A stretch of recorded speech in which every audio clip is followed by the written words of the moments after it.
Hello everyone, capsule course के एक नए एपिसोड में फिर से आप लोग का स्वागत है। आज मैं आप लोग के लिए एक नया चैप्टर लेकर के आया हूँ। ये चैप्टर भी बहुत ज़्यादा इम्पोर्टेंट है। इस चैप्टर से भी बहुत सारा क्वेश्चन पूछा जाता है, तो इसीलिए आप इस चैप्टर को ज़रूर पढ़िए। और इस चैप्टर में किस किस टाइप का क्वेश्चन भी आई है वो आपको इस चैनल के माध्यम से बताया जाएगा। तो ये चैप्टर का नाम है पृष्ठीय क्षेत्रफल और आयतन। यह आपको दिख रहा होगा, उसको इंग्लिश में बोलते हैं सरफेस एरिया एंड वॉल्यूम। ये चैप्टर आपको बताने वाले हैं। तो सबसे पहले इसमें हम क्या करेंगे, बेलन के बारे में जानेंगे। आपको पता होगा बेलन के बारे में सबसे पहले इसको जानेंगे। बेलन, हाँ, बेलन को इंग्लिश में सिलेंडर बोला जाता है। CYLINDER सिलेंडर, इसके बारे में हम जानेंगे आज। तो इससे भी बहुत सारा क्वेश्चन इसमें पूछा जाता है। आपके 2024 में भी इससे बहुत सारा क्वेश्चन पूछा जाएगा। उसी टाइप का क्वेश्चन आपको इस चैनल के माध्यम से बताया जा रहा है जो 2024 के लिए बहुत ज़्यादा इम्पोर्टेंट है। तो इसीलिए आप इस चैनल पे पहली बार आए हैं तो वीडियो को पूरे ध्यान से देखिए, शुरू से लेकर अंत तक। और जितना भी एपिसोड इसमें डाला गया है उस सभी को आप ध्यान से देखिए, तभी आपका 100% नंबर आएगा। तो चलिए, तो बेलन में सबसे पहले हम क्या करते हैं, फार्मूला जान लेते हैं। तो बेलन का जो फार्मूला इसमें होगा, बेलन का वक्र पृष्ठीय क्षेत्रफल, संपूर्ण पृष्ठीय क्षेत्रफल और बेलन का आयतन। तो सबसे पहले बेलन का वक्र पृष्ठीय क्षेत्रफल हम लिखते हैं। लिखेंगे बेलन का वक्र पृष्ठीय, कभी कभी पृष्ठ भी बोल देता है, पृष्ठीय क्षेत्रफल बराबर। अब देखिए, फॉर्मूला को आपको याद नहीं रखना है। जो फॉर्मूला आप पहले से जानते हैं, आपको संबंध पता अगर चल गया तो आप इजी से फॉर्मूला को लिख सकते हैं। किसी भी फॉर्मूला को आपको रटने की कोई आवश्यकता नहीं। जैसे बेलन का वक्र पृष्ठीय क्षेत्रफल लिखना है हमको, तो हम क्या करेंगे, वृत्त की परिधि। तो वृत्त की परिधि क्या होता है, 2πr होता है। तो वृत्त की परिधि में हम क्या करेंगे, ऊंचाई से गुना कर देंगे, तो क्या हो जाएगा, बेलन का वक्र पृष्ठीय क्षेत्रफल हो जाएगा। क्यों ऐसा हुआ, क्योंकि आप एक एग्जाम्पल लेते हैं। अगर 10 रुपया का आप सिक्का लेते हैं तो सिक्का को क्या कीजिए, उसी पे एक और सिक्का रखिए, एक और सिक्का रखिए, मतलब बार बार सिक्का रखते जाएंगे तो उसका रेडियस एक समान है तो परिधि भी एक समान रहेगा, लेकिन उसमें ऊंचाई क्या हो रहा है, बढ़ रहा है, इसीलिए ऊंचाई से गुना कर दिए। तो सिलेंडर आपको समझ में आ गया होगा किस तरीके से हम फॉर्मूला लिखें। बेलन का संपूर्ण पृष्ठीय क्षेत्रफल, बेलन का संपूर्ण पृष्ठीय, कभी कभी पृष्ठ भी बोला जाता है, पृष्ठीय क्षेत्रफल बराबर, इसी को लिख देना है 2πRh प्लस। अब बेलन में नीचे और ऊपर क्या करेंगे, एक वृत्त के रूप में दिखाई देगा हमको। नीचे भी वृत्ताकार दिखाई देगा, ऊपर में भी दिखाई देगा वृत्ताकार। तो हम क्या करेंगे, πr² वृत्त का क्षेत्रफल नीचे और ऊपर दोनों को क्या करेंगे, हम जोड़ देंगे। तो इसीलिए 2πr² लिख दिए। अब इसी से हम क्या करते हैं, फॉर्मूला रेडी करते हैं। तो देखिए फार्मूला किस तरीके से हम आपको बना करके दिखा रहे हैं, किस तरीके से हम बनाएंगे। चलिए यहाँ देखिए, अब इसमें दोनों में कॉमन क्या है, 2π कॉमन है, r भी कॉमन है। तो 2πr कॉमन कर लीजिए, h प्लस r हो जाएगा। तो इसी को ऐसा भी लिखा हुआ रहता है, 2πr into r plus h। तो ये हो गया बेलन का संपूर्ण पृष्ठीय क्षेत्रफल। अब बेलन का हम क्या करते हैं, आयतन देख लेते हैं। तो बेलन का आयतन बराबर, तो बेलन का आयतन अगर हमको लिखना है तो वृत्त का क्षेत्रफल पहले लिखिए, πr² और उसमें भी ऊंचाई बढ़ेगा तो बेलन का आयतन हो जाएगा πr² h हो जाएगा। आशा करते हैं कि ये फॉर्मूला आपको अच्छा से समझ में आ गया होगा। आपको अब से रटने की कोई आवश्यकता नहीं है। ये फॉर्मूला बेलन में पहला नंबर क्वेश्चन है, किसी बेलन के वक्र पृष्ठीय क्षेत्रफल 1760 cm² एवं इसके आधार की त्रिज्या 14 सेंटीमीटर है, तो बेलन की ऊंचाई क्या होगी। आपको स्क्रीन पे दिख रहा होगा जो यहाँ पे हम क्वेश्चन पढ़े हैं। यहाँ डायरेक्ट हम क्या करेंगे, सॉल्यूशन करेंगे। तो पहला नंबर क्वेश्चन को सॉल्यूशन करते हैं। तो दिया क्या है, तो दिया हुआ है वो लिख देंगे यहाँ पे।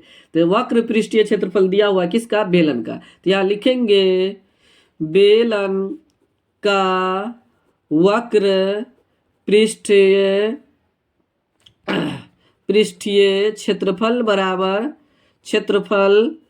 बराबर कितना दिया है 17 से 60 cm स्क्वायर दिया है। और उसके बाद दिया है आधार की त्रिज्या। तो आधार की त्रिज्या बराबर, त्रिज्या आर को बोलते हैं, त्रिज्या बराबर कितना दिया है 14 सेंटीमीटर दिया हुआ। तो क्या बोल रहा है निकालने के लिए, बेलन की ऊंचाई निकालने के लिए। तो यहाँ पे जो बेलन का वक्र पृष्ठीय क्षेत्रफल दिया है इसी को पुनः हम लिखेंगे और उसका फार्मूला वहां पे लिख देंगे। तो लिखेंगे बेलन का वक्र पृष्ठीय क्षेत्रफल बराबर कितना है 760 cm स्क्वायर है। तो उसको छोड़ देते हैं। बेलन का वक्र पृष्ठीय क्षेत्रफल क्या होता है, तो अभी जस्ट आपको बताया 2πr/h होता है, बराबर 17 से 60 लिख देंगे। उसके बाद हम यहाँ पे कैलकुलेशन करते जाएंगे। यहाँ ध्यान देना है आपको। यहाँ है 2 × पाई का मान कितना 22/7 इंटू, उसके बाद हम क्या करेंगे, आर का मान यहाँ पे दिया है 14 सेंटीमीटर, तो यहाँ लिख देंगे। ऊंचाई नहीं पता है, वही ऊंचाई निकालना होगा, 17 से 60 लिख देंगे। हो गया। उसके बाद हम आगे कैलकुलेशन करते हैं। देखिए एच यहाँ पे निकालना है, तो एच बराबर लिखेंगे 1760, ये नीचा में है, बराबर के इस साइड है, तो उस साइड जाएगा तो क्या हो जाएगा, ऊपर में आ जाएगा। ये ऊपर में है तो नीचे हो जाएगा 2 गुना 22 गुना 14, इस तरीके से हो जाएगा। अब इसको काटिए, 7 का 7, 7 दूना 14 हो जाएगा। अब 2 से इसको काटिए, 2 का 2, 2 अट्ठे 16, 2 अट्ठे 16, इस तरीके से हो गया। उसके बाद 22 का 22, 22 चौक क्या हो जाएगा, यहाँ पे हम काट के लिख देते हैं। यहाँ पे 22 चौका 88, एक ठो जीरो यहाँ पे आ गया। 2 का 2, 20 दूना 40 हो जाएगा। इसीलिए h बराबर 20 सेंटीमीटर हो गया। तो यहाँ पे हम लिख देंगे बेलन की ऊंचाई h बराबर कितना सेंटीमीटर 20 सेंटीमीटर। यही मेरा आंसर है। इस तरीके से हम क्वेश्चन को हल करेंगे। बहुत ही सिंपल है, आपको थोड़ा सा ध्यान देना है इसमें, और इजी से आप क्वेश्चन सॉल्यूशन कर सकते हैं। एग्जाम हॉल में सब्जेक्टिव में इस टाइप का क्वेश्चन पूछा जाता है, ऑब्जेक्टिव में भी दिया हुआ रहता है। तो इसीलिए आप जरूर ध्यान से देखिए इस टाइप के क्वेश्चन को भी, जो आपके लिए बहुत ज़्यादा इम्पोर्टेंट है। दूसरा नंबर क्वेश्चन आपको स्क्रीन पे दिख रहा होगा। एक बेलन के आधार की परिधि 44 cm और इसकी ऊंचाई 24 cm है, तो बेलन का वक्र पृष्ठीय क्षेत्रफल ज्ञात करें। तो आपको समझ में आ गया होगा इसमें क्या बोल रहा है निकालने के लिए, बेलन का वक्र पृष्ठीय क्षेत्रफल। तो दूसरा नंबर क्वेश्चन को हम सॉल्यूशन करते हैं। तो यहाँ पे जो दिया हुआ है वो पहले लिखते हैं। यहाँ लिखा हुआ है बेलन के आधार की परिधि। तो यहाँ हम लिखेंगे, बेलन हमको पता है, बेलन का निकालना है, तो लिख देंगे आधार की परिधि। आधार की परिधि, बेलन भी लिख सकते हैं। बेलन के आधार की परिधि बराबर कितना है 44 सेंटीमीटर लिखा हुआ है। और ऊंचाई दिया हुआ है, तो ऊंचाई कितना है, ऊंचाई बराबर h, ऊंचाई को h लिखते हैं, बराबर कितना दिया है 24 सेंटीमीटर। तो निकालना क्या है, बेलन का वक्र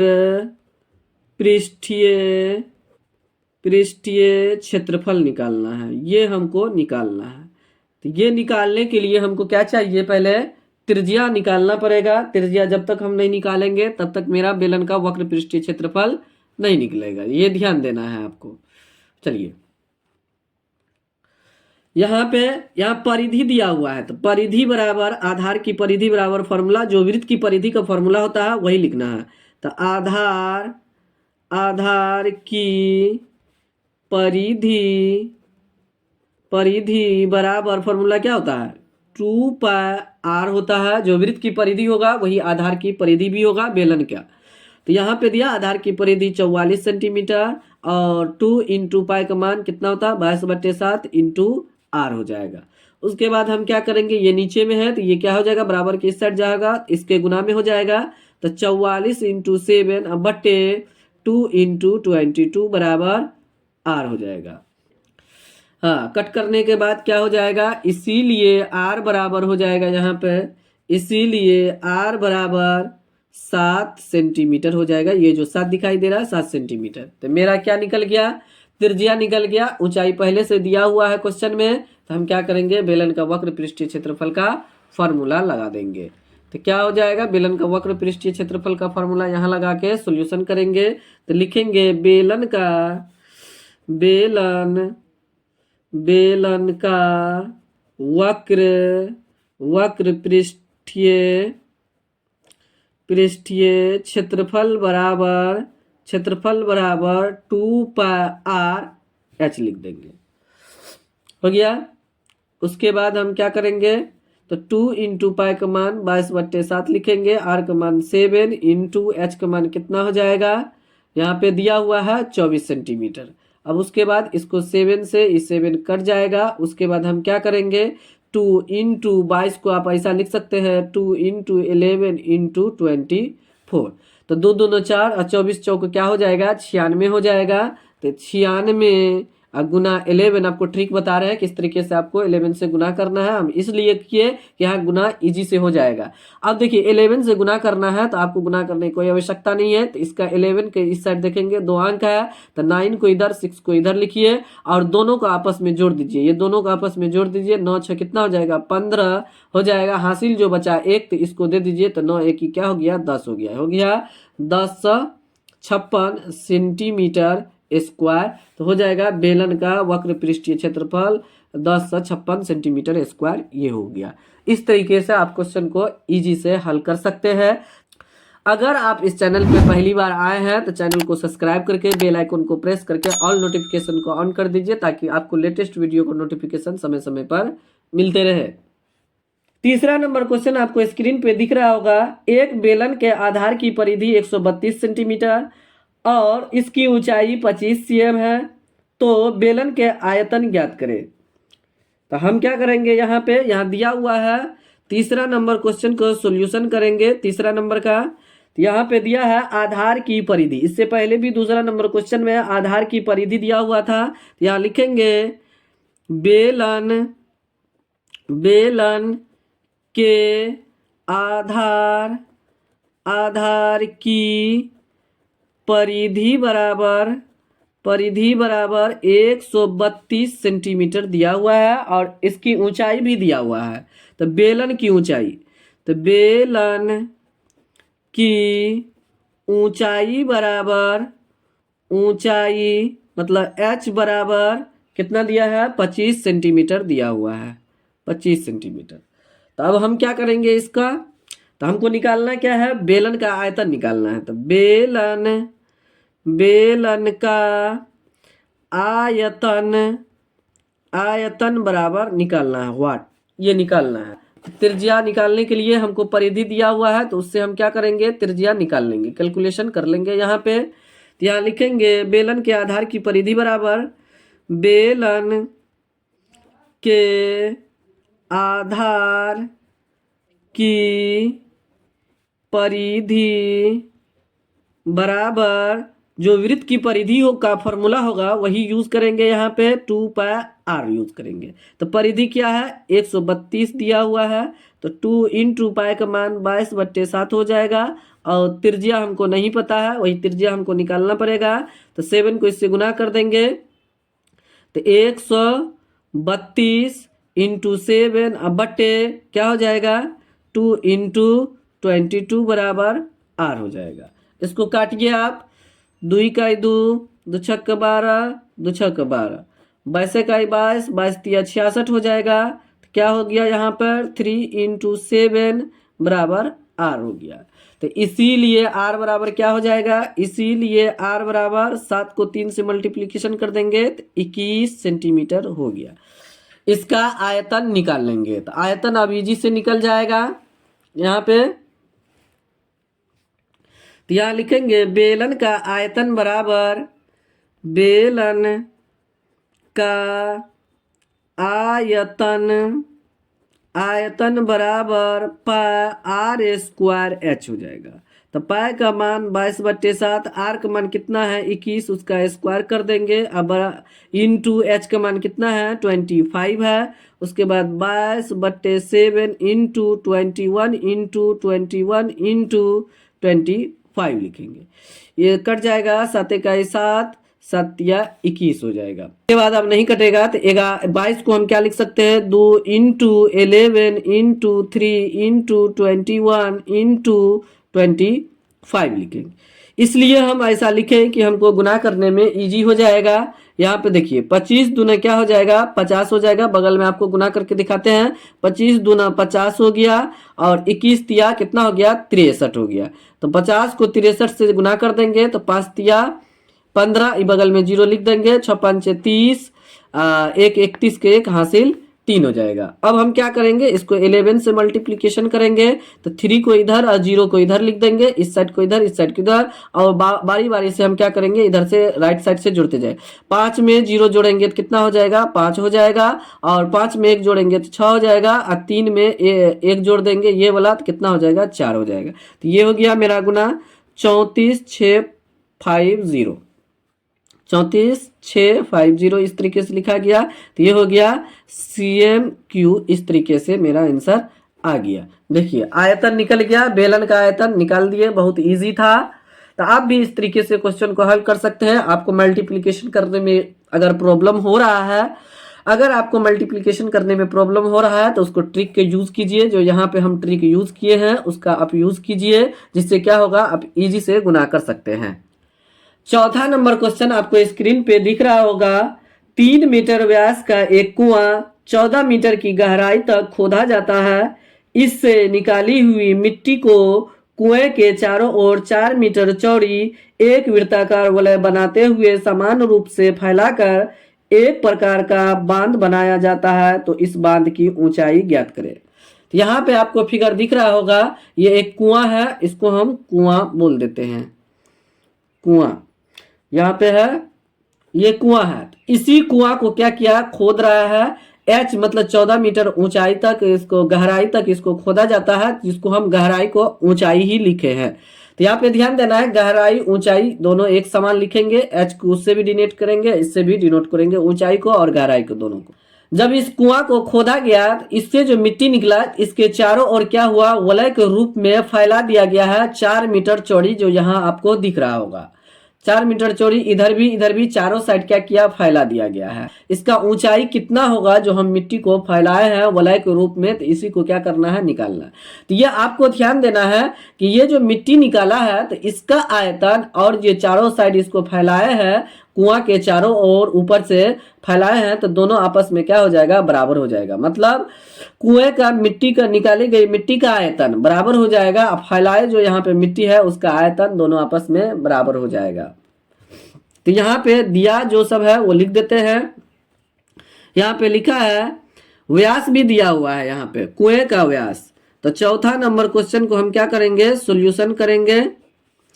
तो कुएं का व्यास बराबर लिखेंगे कुएं का व्यास बराबर व्यास, उसको डी लिखेंगे, व्यास बराबर 3 मीटर दिया है तो इसका त्रिज्या निकाल लेंगे। 3 मीटर दिया हुआ है तो इसकी त्रिज्या कुएं की त्रिज्या बराबर त्रिज्या आर बराबर क्या हो जाएगा 3/2 मीटर हो जाएगा, क्योंकि व्यास बटे 2 होता है।